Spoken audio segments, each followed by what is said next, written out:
नमस्कार, 12 बजे की 12 बड़ी खबरों में आप सभी दर्शकों का स्वागत है और मैं हूं आपके साथ अखंड राय और आप देख रहे हैं उत्तर प्रदेश का तेजी से बढ़ता हुआ digital platform IBC 24 Uttar Pradesh Uttarakhand.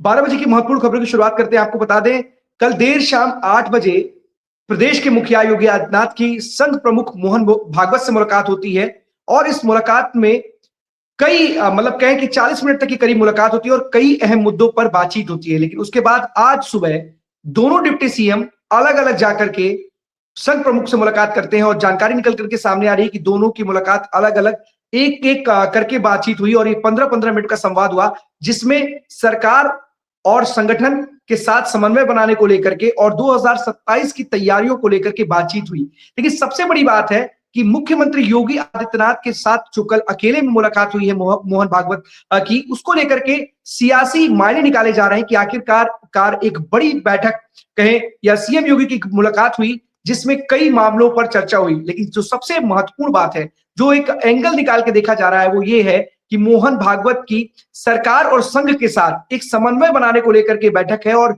इसी के तहत ये बैठक हुई, जो एक लंबी बैठक कहेंगे क्योंकि 40 मिनट के दरमियान ये बैठक हुई जिसमें कई अहम मुद्दों पर बातचीत हुई और संघ प्रमुख ने मुख्यमंत्री योगी आदित्यनाथ से जो कुछ भी बातचीत की, उसमें कहीं ना कहीं सरकार के फीडबैक को लेकर के, यूजीसी को लेकर के, शंकराचार्य विवाद को लेकर के और क्या है सरकार का माहौल, इसको लेकर के भी कहीं ना कहीं बातचीत की गई है। लेकिन एक और बात भी निकल करके सामने आ रही है कि संघ 2027 की तैयारियों को लेकर के बीजेपी के लिए रोड मैप तैयार कर रहा है, क्योंकि उत्तर प्रदेश एक ऐसा राज्य है जहां से सत्ता की जो चाबी है या केंद्र की जो चाबी है वो होकर के गुजरती है। इसलिए किसी भी हालत में चाहे ना बीजेपी और ना ही संघ चाहता है कि उत्तर प्रदेश उसके हाथ से जाए, लिहाजा ये बैठक बड़ी महत्वपूर्ण मानी जा रही है। कल मुख्यमंत्री की मुलाकात हुई और आज दोनों डिप्टी सीएम की मुलाकात हुई संघ प्रमुख के साथ ही साथ अन्य मंत्रियों के साथ साथ और लोगों ने भी मुलाकात की। लेकिन इतना जरूर है कि इस मुलाकात के कई सियासी मायने निकाले जा रहे हैं, अलग अलग तरीके की बातें कही जा रही है। लेकिन इतना जरूर है कि 2027 के लिए संघ और बीजेपी कहीं ना कहीं साथ आते हुए नजर आ रहे हैं और पूरे रोड मैप के साथ ना सिर्फ मुख्यमंत्री को बल्कि दोनों डिप्टी सीएम को बल्कि पूरी सरकार को, संगठन को साथ लेकर 2027 के रण में उतरने के लिए मोहन भागवत ने एक पिच तैयार करने का प्लान बना लिया है और इसी के तहत कई लोगों को लगाने की बात भी निकल करके सामने आ रही है। अब देखने वाली बात होगी कि किस तरीके से संघ बीजेपी के लिए एक अहम भूमिका जो निभाता है वो किस तरीके का रोड मैप तैयार करता है, क्योंकि साफ तौर पर कल जिस तरीके से जो बातें निकल के सामने आई कि संघ प्रमुख ने कहा कि संघ जो है वो बीजेपी का रिमोट कंट्रोल नहीं है, तो कहीं ना कहीं साफ तौर पर ये स्पष्ट भी किया उन्होंने। और इसके बाद अब ये दोनों बैठकें हुई, पहले मुख्यमंत्री के साथ प्रदेश के, उसके बाद दोनों डिप्टी सीएम के साथ और कई अन्य मंत्रियों के साथ। फिलहाल संघ की बैटिंग चालू है 2027 के लिए और 2027 के लिए एक नया रोड मैप तैयार करने जा रहे हैं और इसी को लेकर के ये बैठक बताई जा रही है। अब चलते हैं अपने सभी सहयोगियों के पास, एक एक करके हमारे साथी हमारे साथ जुड़ेंगे, जो आज की बड़ी खबरें उनके शहरों की है हमारे दर्शकों को बताएंगे।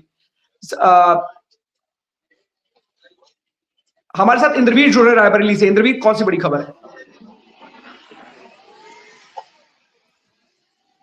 देखिए अखंड, अगर बात करें रायबरेली की, तो जिस तरीके से लगातार एक्सीडेंट देखने को मिल रहे थे, इसको लेकर के रायबरेली एसपी और अगर बात करें तो रायबरेली पुलिस ने अब एक अच्छी पहल करी है।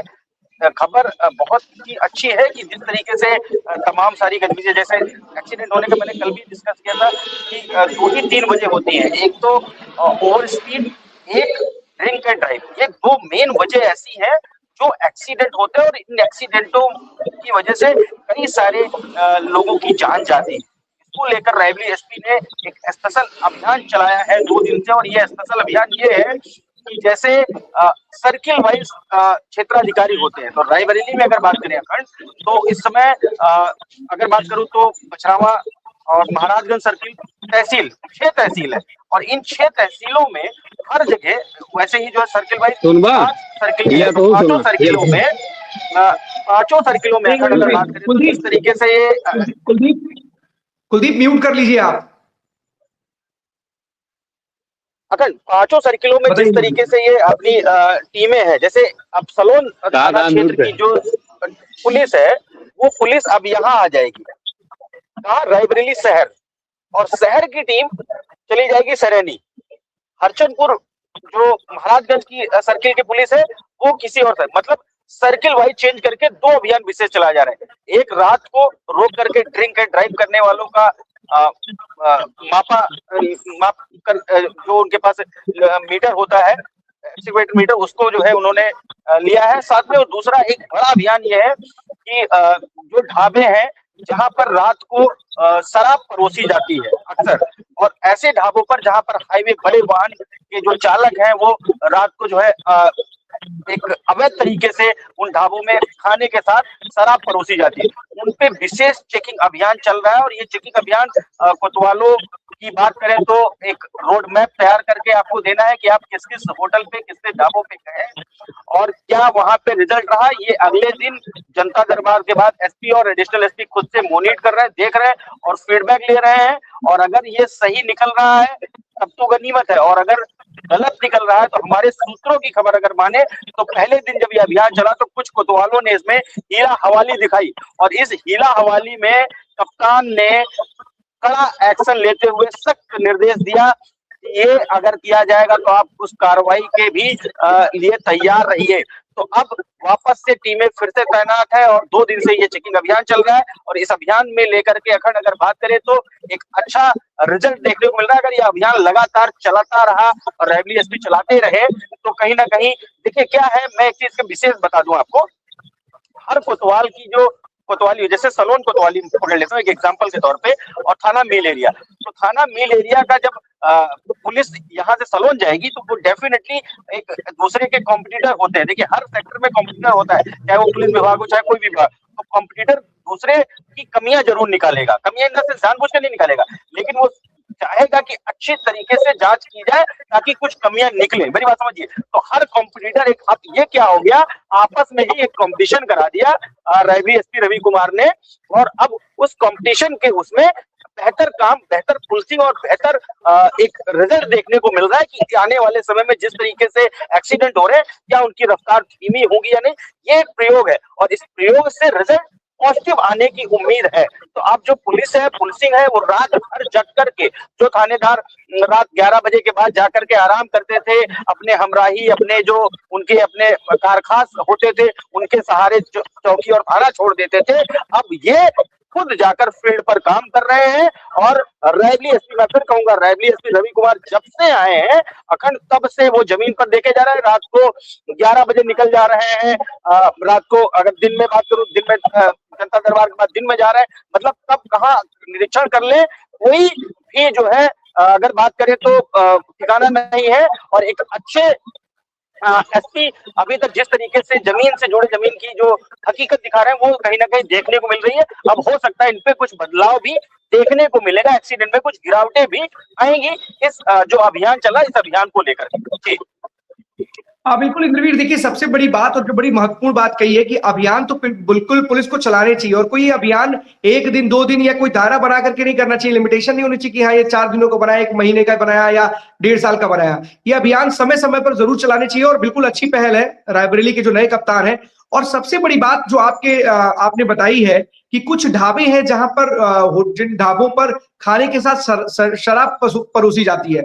सवाल ये है कि अगर शराब परोसी जाती है, इस बात की जानकारी है, तो अब किस चीज का इंतजार है उन ढाबों या उन होटलों के खिलाफ कार्रवाई करने के लिए? किस चीज का इंतजार करते हैं? इस बात की जानकारी है? बिल्कुल, मैं आपके इस सवाल का जवाब दे दूं।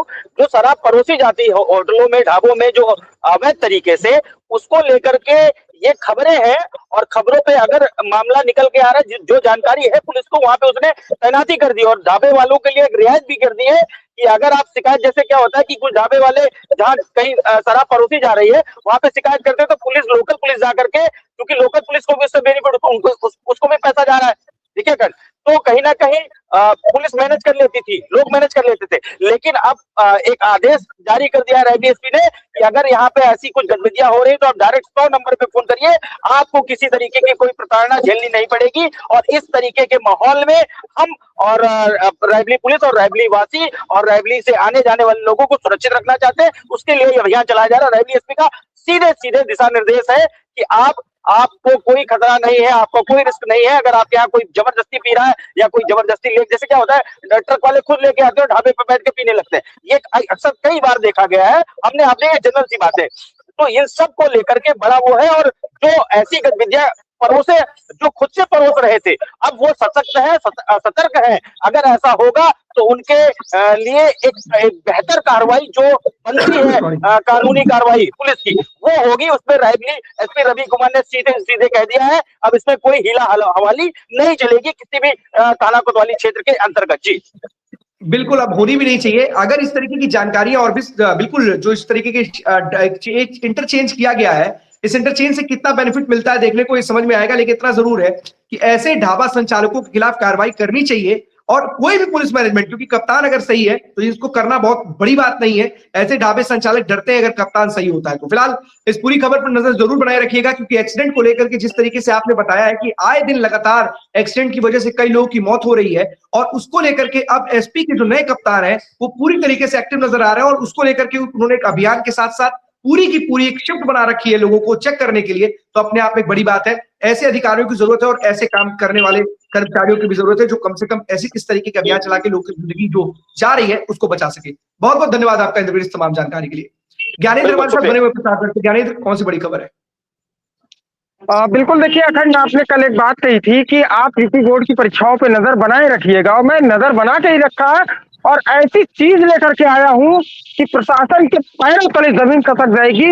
ऐसा जवाब मैं देना चाहूंगा कि देखिए, मेरे पास आधिकारिक बयान नहीं है, मैं फिर से कह रहा हूं, मेरे पास आधिकारिक बयान नहीं है, लेकिन मेरे पास वो पीड़ित का बयान है। मेरे पास वो जिलाधिकारी जो डीआईएस को फटकार लगा रहे हैं कि आपके सीसीटीवी कैमरे नहीं चल सकते हैं।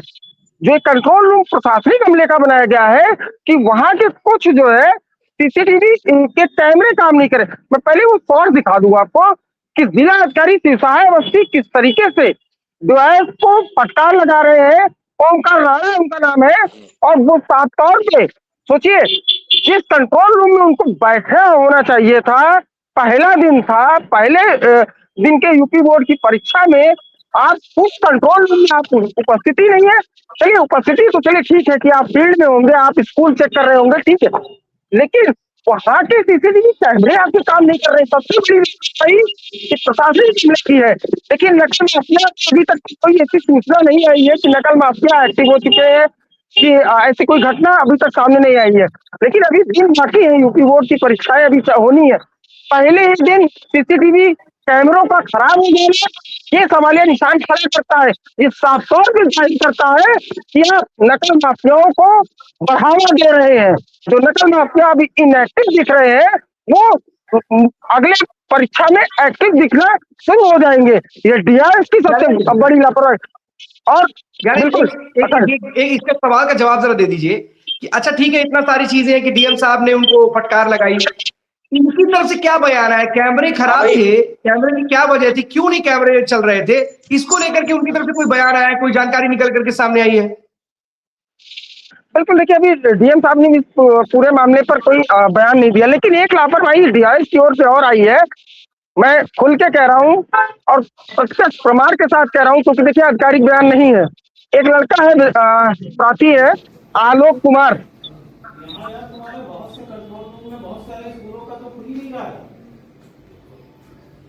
फील्ड में चक्कर काटने के लिए यहाँ क्यों नहीं बैठे? नहीं, ये चल क्यों नहीं रहा है?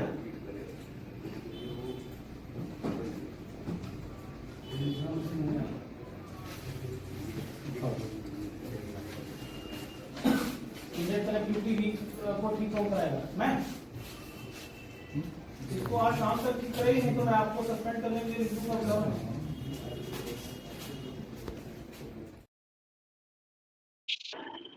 ये डीएम साहब थे, और ये जो टेलीफोनिक बात हो रही थी ना, ये डीआईएस से हो रही थी, ये किसी और से नहीं हो रही थी। कल हम आप जब लाइव कर रहे थे तो डीएम साहब कंट्रोल रूम पहुंचे हुए थे। सोचिए, कंट्रोल रूम में वो नहीं मौजूद थे, सीधे तौर पे कुछ कैमरे, सीसीटीवी कैमरे नहीं चल रहे थे।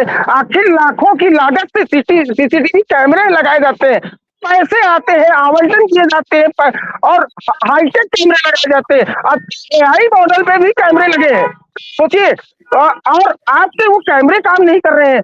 चलिए ठीक है, सीसीटीवी जो लगाए गए हजारों की संख्या में हर एक स्कूलों की मॉनिटरिंग की जा रही है, आपके पास मॉनिटर तक नहीं है।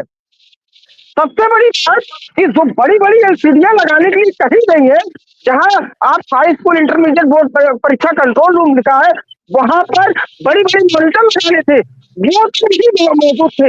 लाखों रुपए खर्चे होते हैं एक बोर्ड परीक्षा को लेकर के, लेकिन सब नजारा दिखा, पूरा का पूरा नजारा दिखा। कंट्रोल रूम में मुश्किल से 2-4 व्यक्ति दिखे जो कैमरे को ऑपरेट करना जानते थे कि नहीं जानते थे, ये भी क्लियर नहीं है।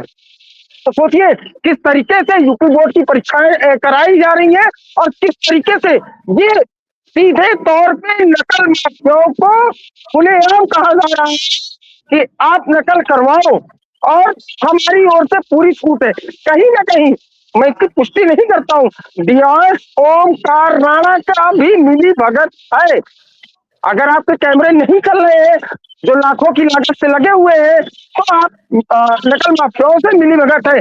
अब दूसरी खबर आपको उसी दिन की सेम डेट की मैं आपको, मेरे पास बाइट्स है, मेरे पास वो पीड़ित पक्ष है, मेरे पास एप्लीकेशन है। मैं चाहूंगा वो भी एक बार चल जाए और आप सुन लीजिए, और उसके बाद मैं आपको एक और इंटरेस्टिंग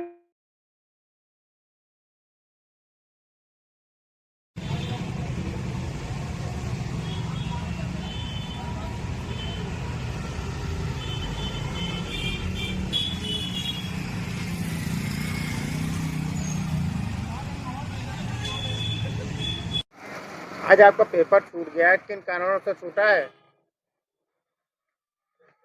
सरदार खेल इंटरमीडिएट कॉलेज जब गए प्रवेश पत्र लेने तो बोल रहे हैं तुम्हारा प्रवेश पत्र आ गया है, 2 दिन बाद आना ले जाना।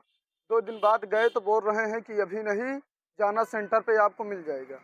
सेंटर पे गए तो वहाँ पता नहीं मिला, तो ये फिर दरोगा साहब साथ में सुबह गए तो इसमें ताला दे लिए स्कूल में, और घर पे गए तो घर पे नहीं मिले थे। और उसके पिताजी मिले तो वो बोल रहे हैं कि हमारा बेटा कहीं बाहर गया है, वो आएगा तभी मिलेगा। नहीं तो क्या आपका आज पेपर छूट गया है? जी हमारा पेपर छूट गया है, आप इसकी कार्रवाई होनी चाहिए। कहाँ शिकायत की है आप? एसडीएम कप्तान साहब के यहाँ, विद्यालय निरीक्षक। क्या किसी अधिकारी से मुलाकात हो, किसी ने कुछ कहा है?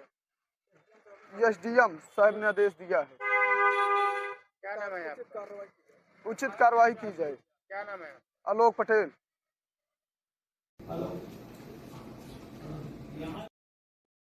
बिल्कुल अखंड, देखिए मैं एक बार एप्लीकेशन भी पढ़ के बता देता हूँ। बहुत छोटा सा एप्लीकेशन है। प्रार्थी आलोक कुमार पुत्र राजेश कुमार, सरदार पटेल इंटरमीडिएट कॉलेज बीजीएमओ कुंडा का है, कुंडा का निवासी है। इसका कल 10वीं का पेपर था।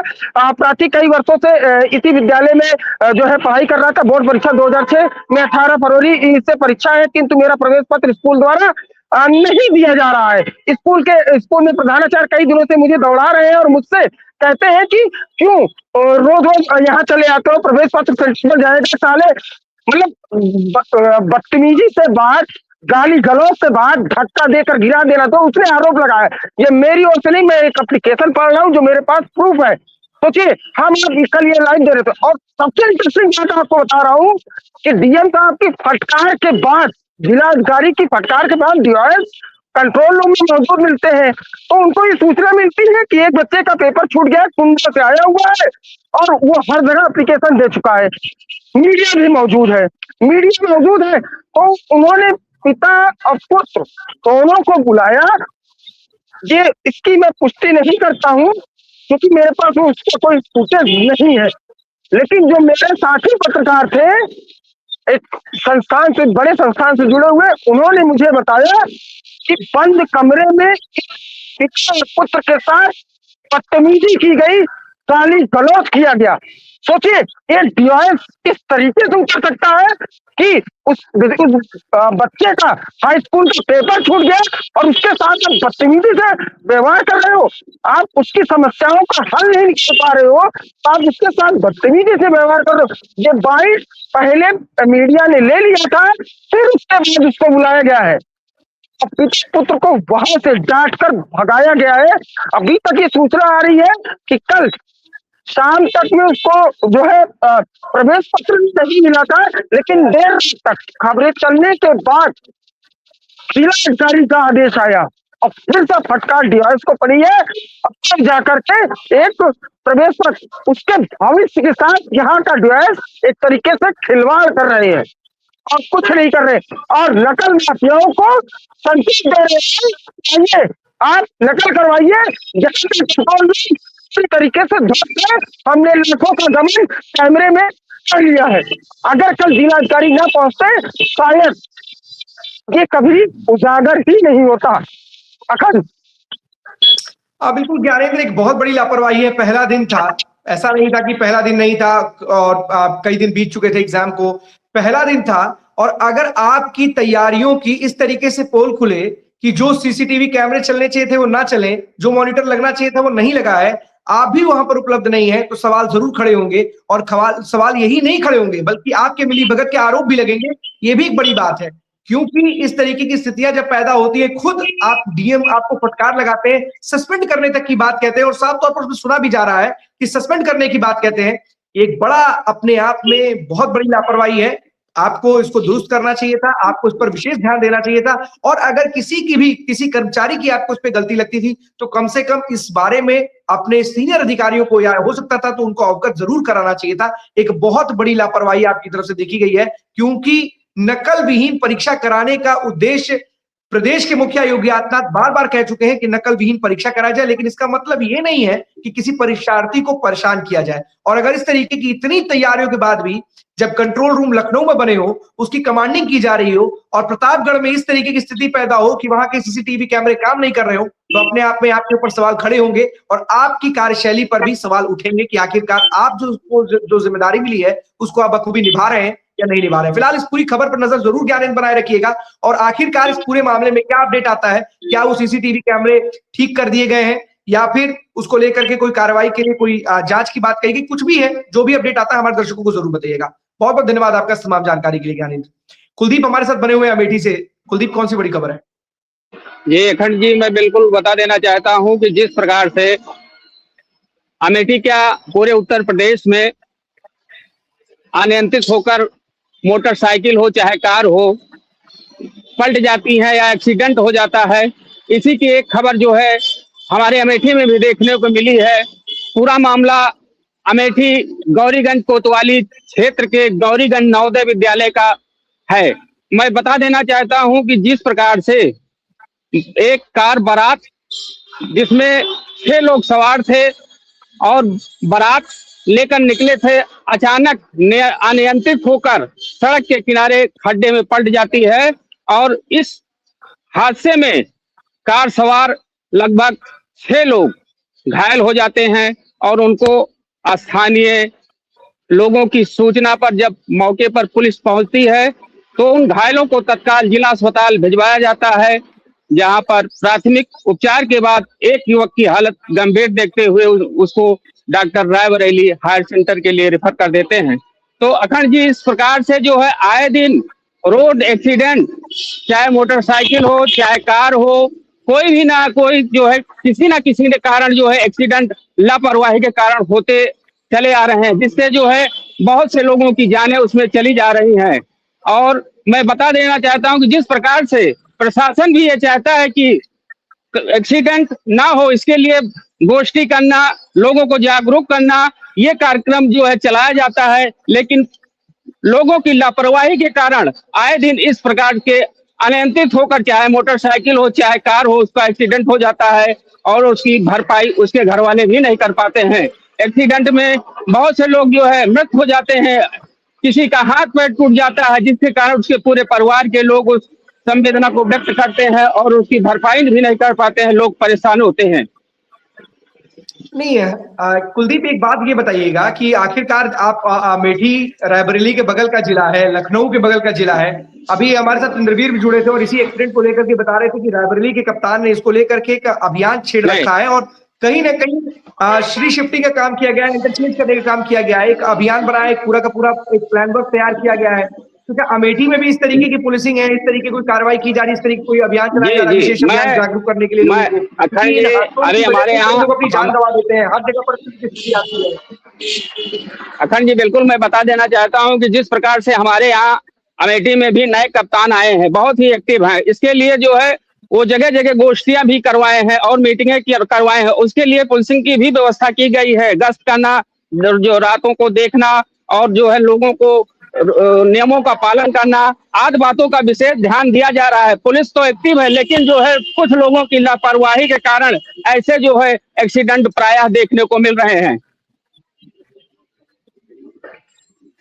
बिल्कुल, इस पूरे मामले पर क्या कुछ पुलिस की तरफ से किया गया है? प्रशासन एक्टिव जरूर है, पुलिस प्रशासन एक्टिव है, तमाम तरीके के अभियान चलाए जा रहे हैं, लोगों को जागरूक करने का प्रयास किया जा रहा है, लेकिन कुछ लोगों की लापरवाही उनकी जिंदगी पे भारी पड़ जा रही है, दूसरों की जिंदगी पे भारी पड़ जा रही है। इसको लेकर भी जरूर बात कीजिएगा कि और पूछिएगा कि रायबरेली में इसको लेकर के अभियान चलाए जा रहे हैं, क्या आपकी तरफ से इस तरह का कोई प्लान है या नहीं है? नहीं, हमारे यहाँ भी अमेठी में भी अभियान अखंड ही चलाया जा रहा है, बिल्कुल चलाया जा रहा है। मैं बता देना चाहता हूँ, एटीएस जो है पुलिस नए पुलिस अधिकारी जो आए हैं, बहुत ही एक्टिव पुलिस अधिकारी है और जगह जगह उन्होंने जो है मीटिंग किया है। मीटिंग में भी उन्होंने जो है इस बात को बताया है कि कैसे रोड पर चलना चाहिए और आरटीओ महोदय भी जो है इस विषय पर बहुत ही संजीदा दिखाई पड़ रहे हैं।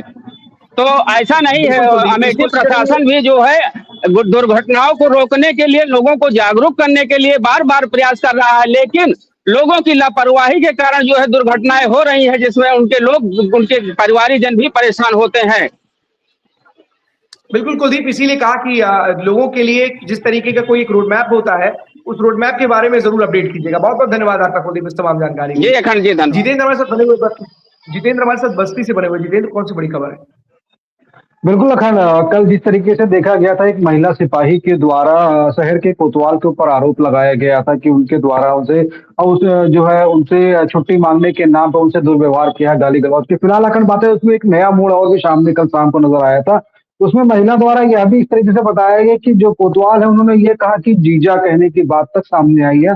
फिलहाल इस पूरे मामले में महिला जिस तरीके से बताया कि वो जो है पुलिस अधीक्षक महोदय यशवीर सिंह के पास और बस्ती डीआईजी संजीव त्यागी के पास भी वो मुलाकात करने के वहां गए, तो उन्होंने उनको एक एप्लीकेशन दिया था। लेकिन अगर इस पूरे मामले में देर शाम एक मैसेज आता है कि शहर के कोतवाल हटाए गए। फिलहाल जो जिस तरीके से यशवीर सिंह लगातार रायबरेली में अपनी कार्यशैली को लेकर लगातार वो बने रहते थे, चर्चाओं में रहते थे, क्योंकि अधिकारी के ऊपर अपने जो निचले अधिकारी होते हैं उन पर तत्काल वो कार्रवाई करते हुए नजर भी आते हैं। लेकिन कहीं ना कहीं बस्ती में कल देखने को मिला देर शाम की जो शहर के कोतवाल है उनको हटा दिया गया, उन्हें ट्रेनिंग के सेल में भेज दिया गया। फिलहाल इस पूरे मामले में जो है अभी तक शहर का कोई नया कोतवाल नहीं बना है, लेकिन एक चीज और सामने आई है कि उसी कोतवाल के ऊपर एक आरोप और लगा, उसमें दिखता हुआ दिखाई पड़ा कि अखंड एक जो चीफ सिक्योरिटी पहले रह चुके थे अवनीश अवस्थी, और अवनीश अवस्थी के नाम से किसी के द्वारा एक इनको फोन किया गया था, एक मुकदमा लिखने की बात कही गई थी। फिलहाल इस पूरे मामले में कहीं ना कहीं एक मोड़ यह भी देखा गया कि सूत्रों से अगर माना जाए दोनों चीजें कॉमन दिखाई जा रही है। कहीं ना कहीं ये भी माना जा रहा है कि अवनीश अवस्थी का उसमें नाम आया था, किसी ने फ्रैंक कॉल करके जो है मुकदमा दर्ज करने की बात कही, क्योंकि लगातार ऐसा देखा जाता है और स्वयं अवनीश अवस्थी ने इस मामले को संज्ञान लिया, उन्होंने कार्रवाई की बात की थी। तो अब ये पूरी तरीके से मामला दोनों सस्पेंसिंग मामला, लेकिन कहीं ना कहीं जो यशवीर सिंह है तत्काल उन्होंने कार्रवाई करते हुए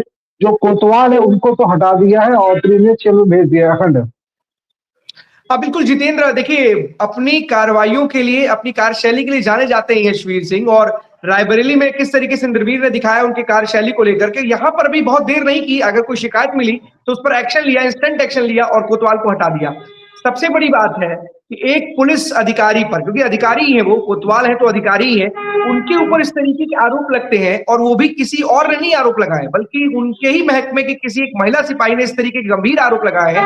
अपने आप में सवाल खड़े करते हैं कि आखिरकार कोई छुट्टी मांगने जाता है और उसके साथ इस तरीके का अभद्र और अमानवीय व्यवहार किया जाता है और उसको लेकर के वो शिकायत करती है। तो सबसे बड़ी बात है कि देखिए पुलिस के आला अधिकारी अगर चाहे तो मामले को सुलझा सकते हैं, सुलटा सकते हैं, और जो दोषी लोग हैं उनके खिलाफ कार्रवाई करके एक मैसेज दे सकते हैं। तो साफ तौर पर बस्ती में देखा गया है कि किस तरीके से वहां के एसपी ने तुरंत इस पर कार्रवाई करते हुए शाम तक उनको हटा दिया। लेकिन एक सवाल ये भी है जितेंद्र कि क्या इस पूरे मामले में कोतवाल की तरफ से कोई बयान आया, उनकी तरफ से कोई सफाई पेश की गई? नहीं, बिल्कुल अखंड, अभी तक कोतवाल की तरफ से ऐसा कोई बयान नहीं आया, उनकी तरफ से ना ही कोई सफाई पेश की गई है कि इस मामले में क्या उनके ऊपर जो महिला के द्वारा जो आरोप लगाया गया क्या वो सही है या गलत है। फिलहाल ये सारी चीजें जांच के विषय में है, लेकिन तत्काल प्रभाव से जिस तरीके से कोतवाल को हटा दिया गया है, अब जो बाकी जो पुलिस के उच्च अधिकारी हैं उसमें जांच करेंगे क्या सही है क्या गलत है, वो तो जांच का विषय है। लेकिन तत्काल चीजों को देखते हुए जो बस्ती पुलिस के द्वारा ये जो कार्रवाई की है, कहीं ना कहीं ये एक सराहनीय कार्य की, एक महिला सिपाही की तरह इस तरह से व्यवहार करना और उसे गाली गलौज करना या अशुद्ध भाषा का प्रयोग करना, फिलहाल जो पुलिस अधीक्षक के द्वारा जो कार्रवाई की, ये सराहनीय कार्य है। खंड हाँ बिल्कुल जितेंद्र, बहुत सराहनीय कार्य है और ऐसे ही अधिकारियों की आवश्यकता है कि अगर किसी उनके अधीनस्थ कर्मचारी पर इस तरीके गंभीर आरोप लगे तो उस पर एक्शन पुलिस जरूर ले। और सही बात है, अगर इस तरीके के गंभीर अपराध हैं तो इसमें गंभीर और बड़ी कड़ी कार्रवाई जरूर करनी चाहिए, एक मैसेज, एक नजीर के लिए। तो ये भी बात विशेष ध्यान रखना चाहिए क्योंकि अधिकारियों के मन में खौफ होना चाहिए। जिस तरीके से आम लोगों के मन में पुलिस का खौफ है, वैसे ही इन पुलिस कर्मचारियों को, इन अधिकारियों को खुद अपने महकमे का, कानून का डर इनके मन में भी होना चाहिए और किसी के साथ किस तरह से पेश आना है इस बात का विशेष ध्यान रखना है। एक सवाल और आपसे जितेंद्र है कि आपने देखा था, बड़ा ही मुद्दा था, आपने दिखाया किस तरीके सोशल मीडिया पर वायरल था कि बस्ती के एक नेता ने इस तरीके से ब्राह्मण समाज को लेकर के गालियां दी थी, वो भी सोशल मीडिया पर खुलेआम। उस मामले में क्या जो आरोपी है उसके खिलाफ कोई कार्रवाई की गई या फिर ये पूरा का पूरा मामला शांत हो चुका है? नहीं, बिल्कुल। अगर इस पूरे मामले में कहीं ना कहीं नई कार्रवाई तो दिखाई पड़ी थी, तो उसमें मुकदमा जो प्रमोद चौधरी है उनके ऊपर मुकदमा तो दर्ज कर दिया गया हुआ। अब मुकदमा दर्ज करने के बाद जो विवेचना होगी, जो अग्रिम कार्रवाई की वो पुलिस द्वारा की, लेकिन कहीं ना कहीं ब्राह्मणों में जो आक्रोश देखने के बाद में तत्काल इसमें मुकदमा दर्ज कर दिया गया, आगे की कार्रवाई इसमें की जा रही है। खंड बिल्कुल, क्योंकि देखिए कहीं ना कहीं ब्राह्मणों को लेकर के इस वक्त उत्तर प्रदेश की राजनीति गर्म है और ब्राह्मण एक ऐसा मुद्दा बन चुका है जो कहीं ना कहीं किसी भी पार्टी के लिए, चाहे वो बीजेपी हो, चाहे समाजवादी पार्टी हो, या फिर बसपा हो, या फिर कांग्रेस हो, सभी के लिए एक बड़ा ही अहम किरदार बन चुका है। और ब्राह्मणों को लेकर के इस वक्त सबके सुर अलग अलग हैं। इसी को लेकर के जहां पर बस्ती में इस तरीके का एक मामला सामने आया, सोशल मीडिया पर वायरल हुआ और ब्राह्मणों को गाली देते हुए साफ तौर पर सुना गया और कहीं ना कहीं ब्राह्मणों में रोष और आक्रोश के बाद मुकदमा तो दर्ज हुआ है। अब तो क्या कार्रवाई होती है ये देखने वाली बात होगी। बहुत बहुत धन्यवाद जितेंद्र इस तमाम जानकारी के लिए। अगर समय है तो एक खबर पे और जाना चाहेंगे। नहीं, बताइए। बिल्कुल अखंड, जिस तरीके से जिसे जो जगत गुरु अगर कहा जाए जो है राम भद्राचार्य, फिलहाल राम भद्राचार्य इस समय बस्ती में है क्योंकि 18 तारीख से लेकर 26 तारीख तक उन्हें बस्ती में रहना है, क्योंकि बस्ती में एक कप्तानगंज के पास में महर्षि वशिष्ठ आश्रम है जिसका जो है वहां पे शिलान्यास किया गया, वहां पे पूजा की गई, उनका प्राण प्रतिष्ठान किया गया। और जो जगत गुरु राम भद्राचार्य है वो 3 बजे से लेके और शाम के 6 बजे तक वो अपनी कथा सुनाते। लेकिन कहीं ना कहीं अखंड कल पहली कथा थी और पहली कथा में उन्होंने एक चीज कहा उन्होंने कि बस्ती जो है ये पहले से गुरु वशिष्ठ के नाम से जानी जाती थी और मैं शासन प्रशासन से भी निवेदन करूंगा कि बस्ती को जो है वशिष्ठ नगर के नाम से संबोधित किया जाए।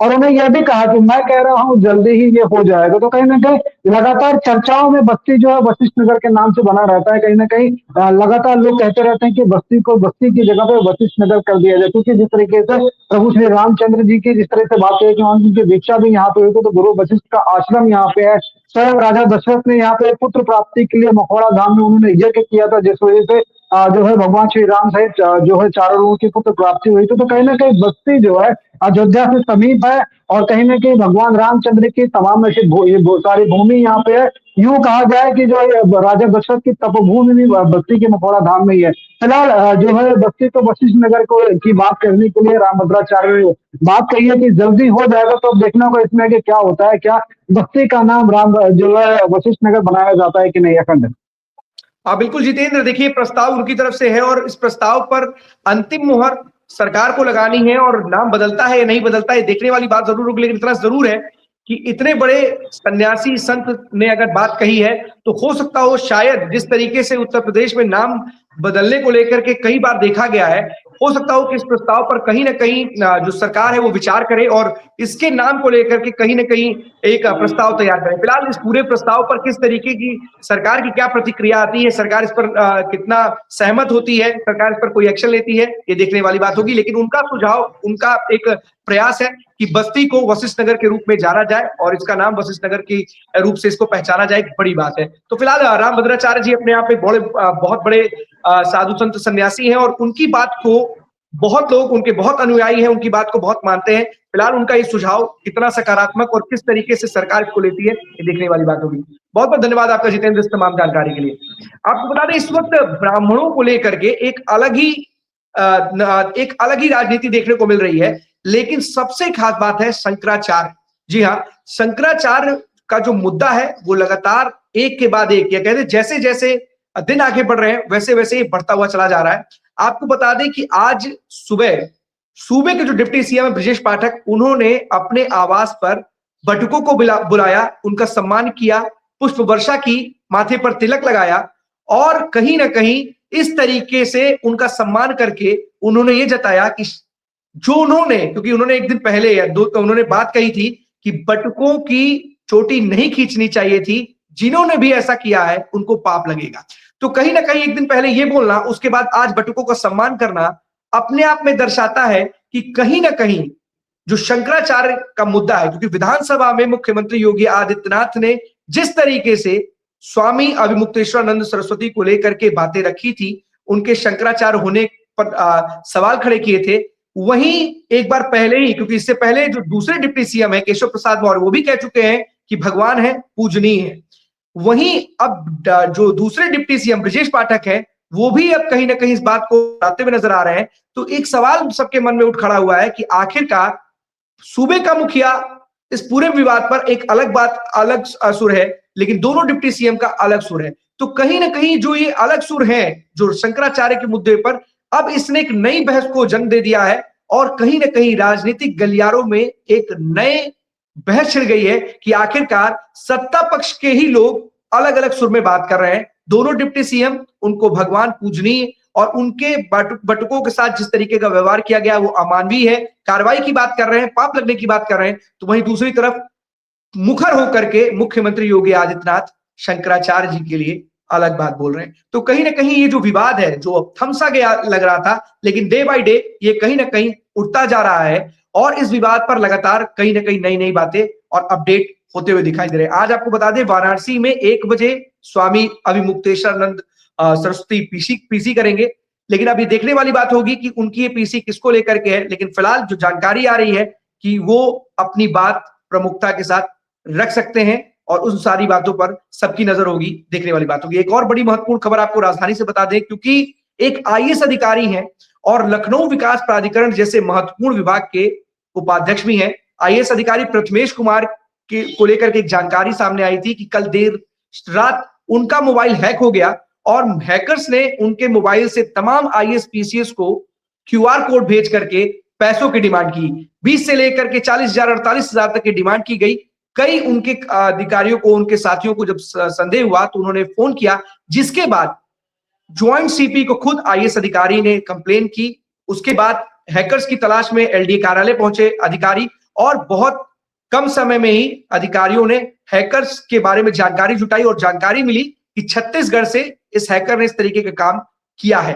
फिलहाल उनके अकाउंट को, उनके नंबर को रिकवर कर लिया गया क्योंकि पर्सनल सीयूजी नंबर था और उसको ही हैक करके लोगों से पैसों की डिमांड की जा रही थी, जिसको लेकर के उन्होंने इससे पहले एक जानकारी भी साझा की थी कि अगर कोई मेरे नाम से, मेरे मोबाइल नंबर से पैसे की डिमांड करता है तो बिल्कुल भी ना दे क्योंकि मेरा मोबाइल हैक कर लिया गया। आप सोचिए कि बड़े बड़े अधिकारियों के मोबाइल हैक हो जा रहे हैं। साइबर सेल ने बड़ी मेहनत के बाद, कड़ी मशक्कत के बाद उसको रिकवर जरूर कर लिया, लेकिन सवाल खड़े हो रहे हैं कि आखिरकार जो सिक्योरिटी है, सुरक्षा है, कि बड़े अधिकारियों के जब नंबर हैक हो जा रहे हैं तो आम लोगों का क्या? क्योंकि साइबर सुरक्षा एक बड़ा मुद्दा बन चुकी है। लोगों की गाढ़ी कमाई लगातार उनके पास से जा रही है। ये हैकर्स, ये जो साइबर फ्रॉड करने वाले लोग हैं, ये लोगों की गाढ़ी कमाई का हिस्सा उड़ा ले रहे हैं और उस पर अभी तक लगाम लगाने के लिए कोई विशेष इंतजाम किसी की प्रकार से, किसी की तरफ से नहीं किए गए।